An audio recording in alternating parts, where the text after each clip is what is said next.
definiría usted un gorila? Un gorila.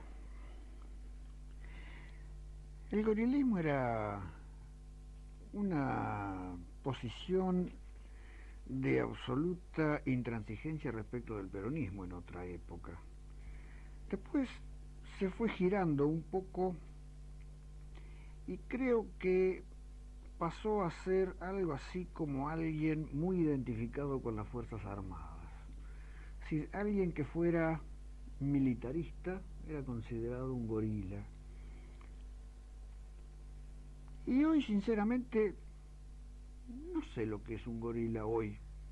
Hoy creo que es para usar perdónese que use un término extranjero, pero diría que es una calificación de modé, es decir, pasada de moda, ya está fuera de época. Yo creo que ya hoy no hay gorilas. ¿Usted no es un gorila?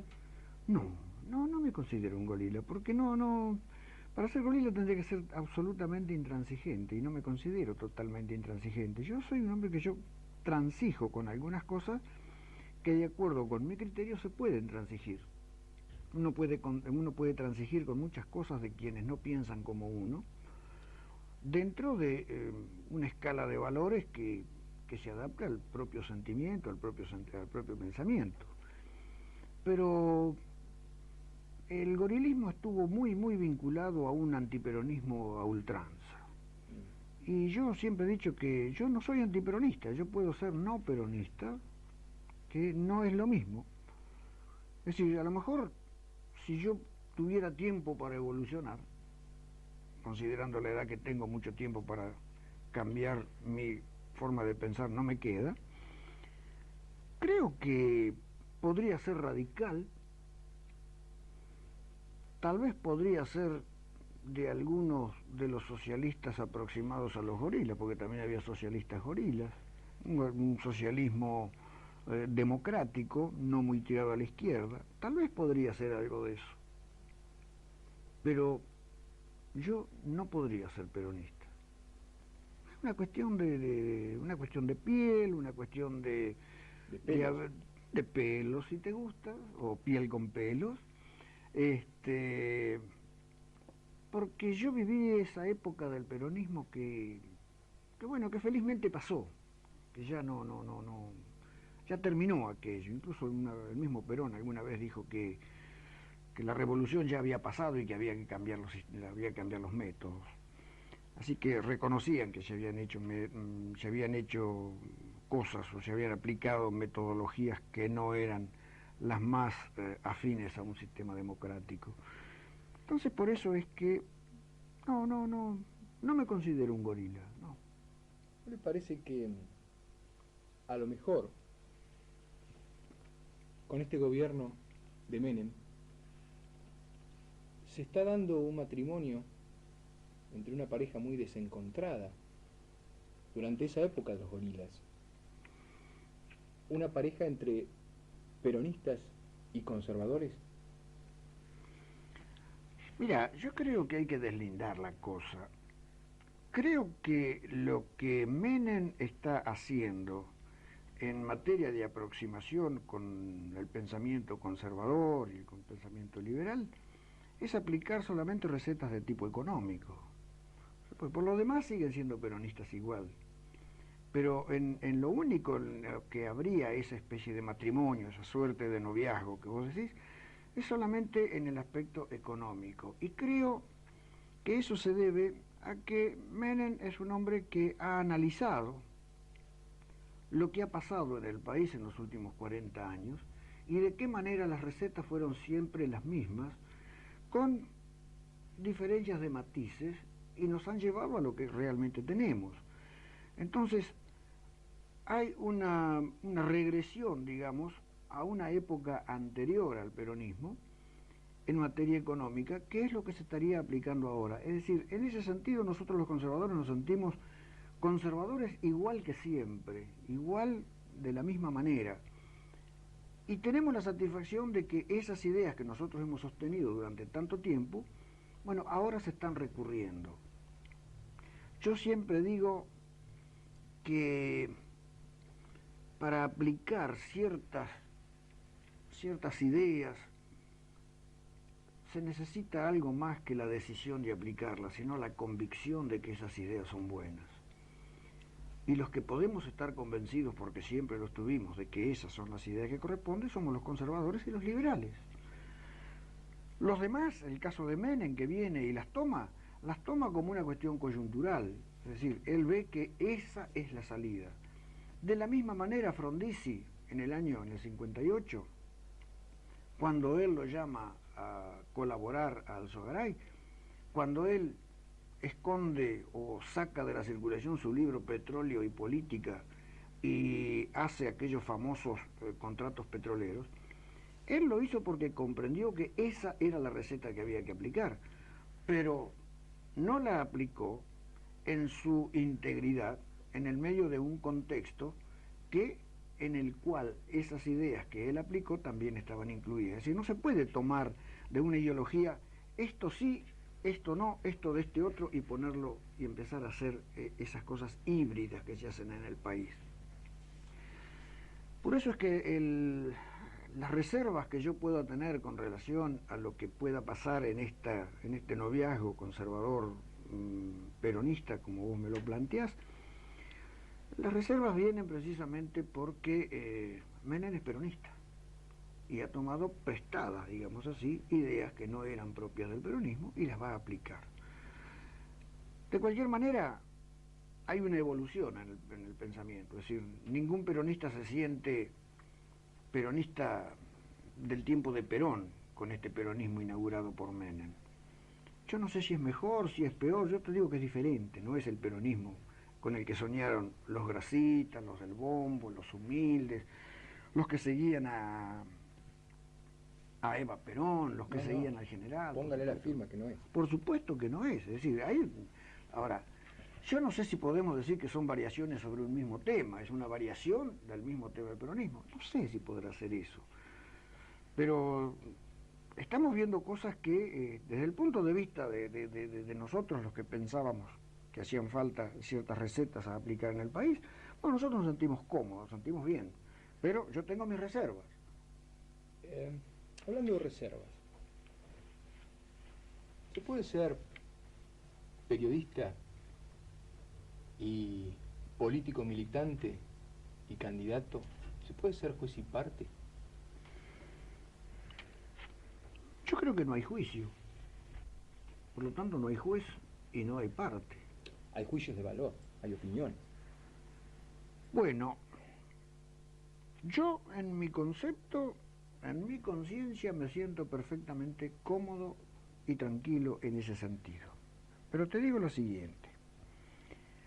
Parecería que se ha descubierto ahora que yo soy militante. ¿Sabes cuándo empecé a militar yo en el conservadurismo?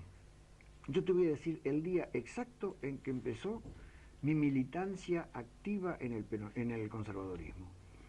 Fue el día 7 de noviembre de 1942, el día de Pearl Harbor. El día de Pearl Harbor había elecciones en la provincia de Buenos Aires y yo era fiscal por el Partido Conservador en unas mesas en la escuela, entonces escuela 16, el día 7 de noviembre, creo que es el año 42. De manera que ahí empezó mi militancia activa. Después de eso, he formado parte de la comisión directiva del comité durante 35, tal vez 40 años he estado yo como político activo. Además he sido candidato a concejal, he sido candidato a elector de presidente durante muchísimo tiempo, es decir, en muchísimas elecciones, de manera que no es que yo empecé el año pasado porque fui candidato a primer concejal en la lista de la Alianza del Centro. Mi militancia viene de siempre. No, sí, mucha gente lo sabe esto. Yo se lo pregunto ahora porque en este momento estamos charlando. Claro, claro. Lo que ocurre es que usted, cuando escribe o cuando opina, casi diría pontifica. Y cuando usted pontifica, a lo mejor está vendiendo un producto cambiado. Le está vendiendo el producto periodístico y atrás está el producto del político. Yo no tengo la intención de hacer política. Yo no sé si lo lograré. Tal vez debo admitir lo que vos me decís, es una opinión. Vos sos un hombre capaz de elaborar tus propios conceptos, tus propios pensamientos, de manera que cuando lees lo que yo escribo, a lo mejor podés llegar a la conclusión de que yo estoy pontificando a favor del conservadorismo. Yo creo que no, yo creo que lo que yo hago es analizar la situación con la óptica de un hombre que piensa como pienso. Todos los periodistas, incluso vos tenés tu idea política. No serás militante, pero tenés tu idea política. Hay gente que tiene ideas políticas que son más fuertes que las que tenemos los militantes.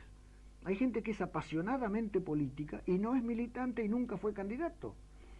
De manera que creo que uno tiene que hacer un ejercicio del cual yo no podría decirte los resultados. Tal vez los resultados no sean como yo los pienso, pero yo tengo que hacer un ejercicio de despojo del deseo de infundir mis ideas simplemente para analizar lo que se está haciendo. En el orden local, por ejemplo, tal vez admitámoslo que cuando hago los enfoques dominicales que se refieren a política nacional, que pudiera traicionarme un poco la ideología, es posible que pudiera ser. Yo no estoy convencido de eso, te digo que es una posibilidad como vos me la planteás. Pero cuando yo analizo las cuestiones locales, estoy mucho más allá de mi partido político. Me transformo, es decir, me pongo en el ciudadano, es decir, trato de ponerme pura y exclusivamente en el vecino que analiza la gestión de gobierno. Así hice cuando estaba Portarrié, que yo estaba en el periodismo ya entonces, así hice cuando estaba Echeverri y así sigo haciéndolo ahora. Usted no teme nunca, porque en la posición del que juzga y emite juicios de opinión, en la posición del hombre público, usted es un hombre público, se está siempre expuesto a la crítica y se está siempre expuesto al pase de boletas. Algunas son boletas potables y otras son boletas gordas. Y mucha gente se preocupa por tener un pasado libre de toda mácula, como para que no le pasen un boletón. ¿Usted no tiene miedo de que algún día le pasen una boleta gorda? Es que yo me he pasado de ser un militante conservador, yo me he pasado de eso, no he tenido actuación pública, no he tenido ninguna función que desempeñar, salvo la de haber sido candidato en varias oportunidades y no haber llegado nunca, razón por la cual estoy de acuerdo cuando los muchachos de la coordinadora me dicen que yo soy un político fracasado o fracasado candidato. Bueno, yo diría que más que fracasado es frustrado, pero no hagamos cuestión de semántica. Yo lo acepto, me gusta, inclusive me ha gustado la denominación político, periodista y fracasado candidato, etc. Me gusta. ¿Puedo pasar una boleta? ¿Cómo no? En realidad no es mía, es un televidente. El señor Lázaro, Martillero, dice acá. ¿Recuerda haber sido afiliado peronista y haber dado clases del segundo plan quinquenal? No. Afiliado peronista jamás. Afiliado peronista jamás. Clases de plan quinquenal o cosa por el estilo, las puedo haber dado, cosa que no, y te voy a decir por qué. Como maestro en la escuela del regimiento, en la época del peronismo duro, los maestros teníamos que hacer cosas que no nos gustaban. Inclusive, yo tuve que ir, no con el brazalete de luto porque no me lo puse, pero yo tuve que ir a hacer la guardia de honor ante el túmulo que estaba en la municipalidad, que era el remedo del féretro que contenía los restos de Eva Perón en esa temporada de duelo que hubo en la que teníamos que ir. Había que ir sí o sí. La otra alternativa era perder el empleo. Y yo no quería perder mi empleo. Lógicamente yo defendía mi empleo. De manera que si alguna vez me dieron una orden, que no me acuerdo de haber dado alguna clase referente a eso, a lo mejor la he tenido que hacer por la imposición. Pero debo decir una cosa, y acá viene un recuerdo para un maestro, para un director de esa escuela que siempre me mereció mucho respeto, don Luis Augusto Wood. Él era el director de la escuela. Un hombre que fue dejado cesante por peronista cuando la Revolución Libertadora. Y que él, conociendo perfectamente bien mi militancia, hizo siempre todo lo posible para no ponerme en compromisos, para no, digamos, violentar mi conciencia. Y también cuando me tocó estar en esa guardia del fallecimiento de Eva Perón, el lapso de la guardia era de media hora por turno. Y yo siempre me acuerdo que llegué a la municipalidad, me vieron, me puntearon porque se tomaba asistencia para ver quiénes eran los que habían venido y quiénes los que no habían estado, para las sanciones correspondientes, y después que me tomaron asistencia, yo estuve 5 minutos y Bud me reemplazó. Me dijo, váyase. De manera que no puedo, tendría que hacer un gran esfuerzo de memoria para saber si he dado clase precisamente de plan quinquenal. No, no creo. ¿La razón de mi vida tampoco?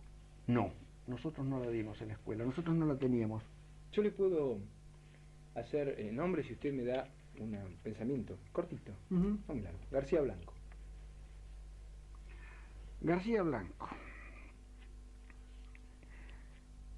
es un hombre que tiene futuro político, que le está faltando proyección a su gobierno, que está en una línea de gobernar y que él cree que salvo esa línea otra no hay.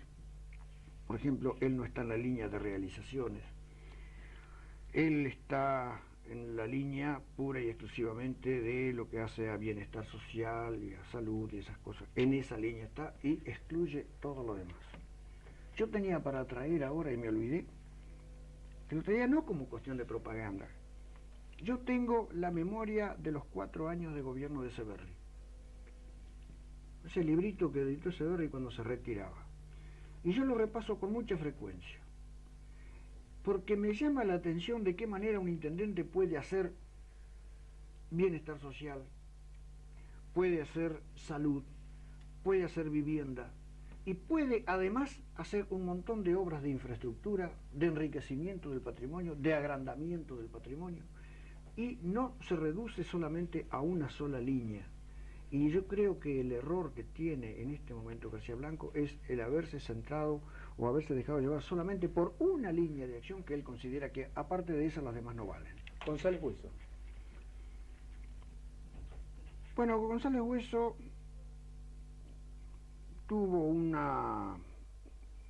pasaje por la Secretaría de Gobierno en la que no dejó nada. No se distinguió como buen funcionario en la Secretaría de Gobierno, una secretaría tan importante de la municipalidad, y me remito a las pruebas. Tan pronto hubo una reorganización del gobierno municipal, González Hueso dejó la Secretaría de Gobierno y fue a parar a una secretaría privada. Es un hombre muy inteligente, muy capaz, pero creo que es muy teórico y poco práctico. Usted los acusó el domingo en un reportaje en el diario El Popular al intendente García Blanco y a González Hueso de haberlo sacado de su espacio radial en Radio La Barría. Mira, ese es un tema bastante trillado ya y de poco interés, creo, ya para los lectores, para el público en general. Inclusive acá en esta mesa yo dije que era lo que había pasado. Ellos saben lo que hicieron. Y yo me tomo para hacer la columna de hoy precisamente en el diario. Sí, yo cometí un error. En realidad el que se defiende es el intendente. En un reportaje claro, el intendente se defiende y dice que le molestaba mi crítica porque mi crítica era desgastante y que trataron por medios leales de que eso no fuera. ¿Vos como periodista conocés algún medio leal para que te digan a vos que cambies la línea? Que vengan y me digan, cambie la línea. A mí nunca me vinieron a decir eso. Diputado Echevarría. No, es un ciudadano del que no quiero opinar absolutamente nada por una cuestión muy particular. No tengo ningún vínculo de simpatía con él y además es recíproco. Yo le soy a él profundamente antipático, posiblemente en la misma medida en que él me resulta antipático. Por lo tanto, no quiero decir absolutamente nada de él porque no quiero que me traicione el pensamiento, podría decir además alguna cosa que no corresponde. Es un hombre que recién empieza su diputación dejémoslo, te advierto que jamás me voy a ocupar de él, inclusive no creo que jamás yo lo pueda nombrar en algunos de mis artículos, haga bien o haga mal. Zaineldin. Zaineldin me produce una sensación ingrata el hecho de que una persona que ha transgredido los reglamentos militares a los cuales pertenece, reglamentos que no se deben transgredir porque los reglamentos militares son rígidos y verticales, y me duele que por haberlos transgredido de una manera tan importante, él tenga tanta celebridad. De cualquier manera, creo que es un hombre que puede tener valores. Si me vas a preguntar por Aldo Rico, te digo ya, para mí Aldo Rico es un patán. Es un hombre que no tiene valores, y mucho menos considero que los tiene para disfrutar de la notoriedad de que disfruta. Creo que Rico puede ser un grano molesto que tengamos, no el gobierno, todos los argentinos. Creo que es capaz de hacer alguna cosa de la cual todos tengamos que lamentarlo. No así de Zaineldin. Creo que está en otro nivel. ¿Zaineldin es como Videla? No. No. Para mí los valores de Videla son muy superiores a los que pueda tener Zaineldin. No te olvides una cosa, Lausirica.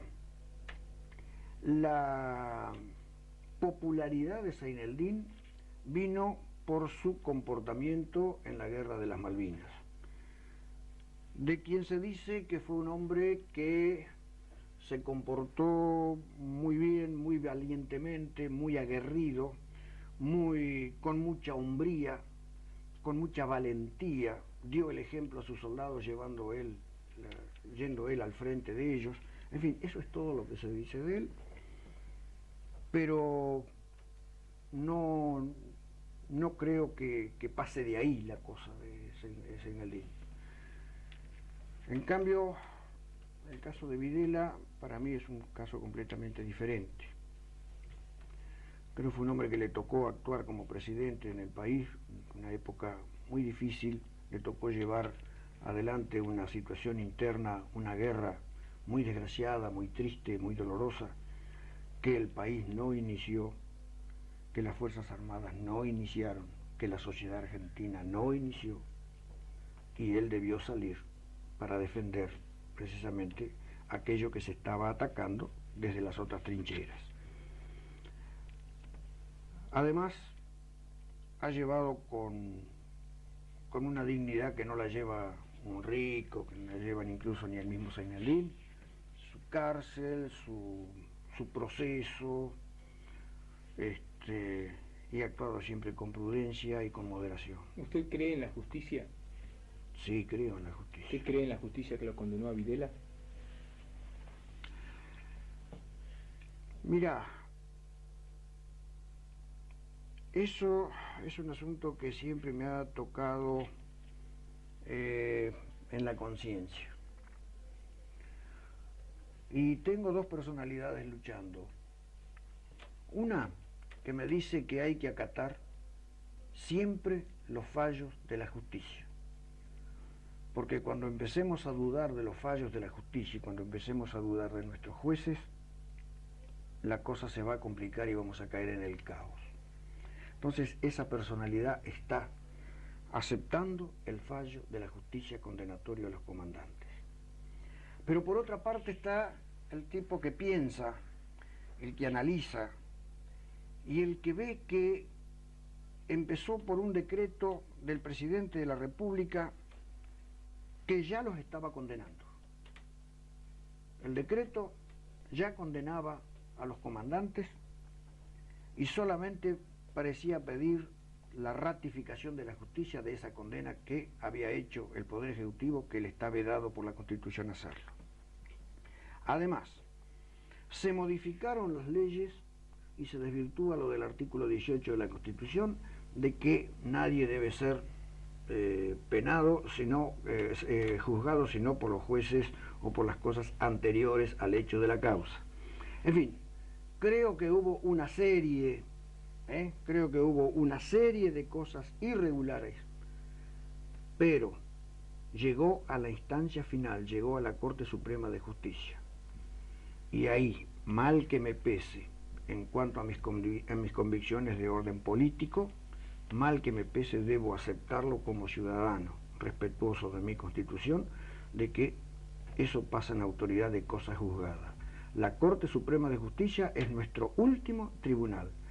Fuera de él no hay otro. De manera que el único alivio que puede quedar para la condena de esos militares que están todavía en prisión es el gesto presidencial pacificador de un indulto. Una última pregunta. Mucha gente que no lo quiere por sus opiniones o por su forma de pensar o por su forma de expresarse, dice que usted es el vocero del Frente Militar en Olavarría. ¿Usted se siente vocero oficioso de los militares? De ninguna manera. De ninguna manera. Además, yo tengo que volver a decir cosas que las he escrito tantas veces. Primero, acá no hay frente militar. Primero, no hay frente militar. Ahí hay un regimiento, ahí hay una guarnición, ahí están los militares metidos ahí adentro, y que yo sepa no hay ninguno que milite en política. No lo he visto ni con los radicales, ni con los de la izquierda, ni con los conservadores, ni con los liberales. No los he visto. Lo que pasa es que se quedan con el partido militar. No sé cuál es el partido militar. No sé cuál es. Yo no conozco ningún partido militar. ¿Me parece? Acá en Olavarría no hubo ningún partido. No, acá en Olavarría. No, yo le digo en Olavarría el vocero de los militares. No, de ninguna manera. Además hay otra cosa. Todas las notas que a mí me han valido eso de la primera pregunta tuya, de decirme que yo soy gorila, y por eso te dije la relación con los militares, todas las notas que yo escribí siempre fueron para defender única y exclusivamente lo que es mi convicción profunda: la lucha contra la subversión.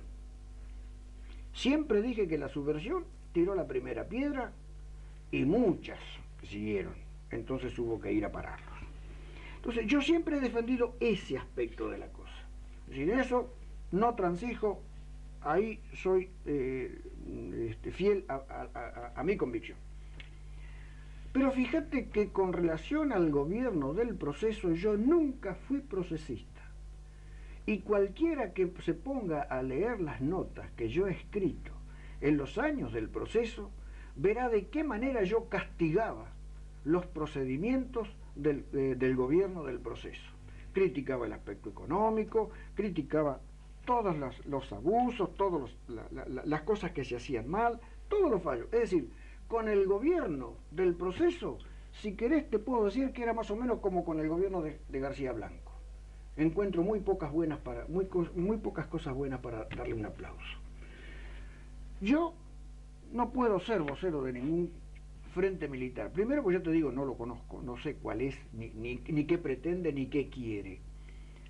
Y te diría más, yo lamentaría profundamente que hoy, 1990, con vigencia de la democracia desde 1983, muy bien defendida por el mal gobierno de Alfonsín, yo te diría que un frente militar, un partido militar, no le hace ningún bien a la República.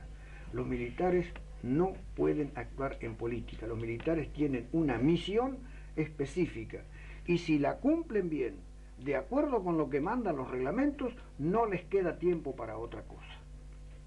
Esa es mi convicción, total y absoluta. No tengo nada que ver con ningún frente militar, que te devuelvo a repetir, no lo conozco. Gracias, Octavio. Ahora, los auspiciantes.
Domingo 31 de diciembre, Diario El Popular.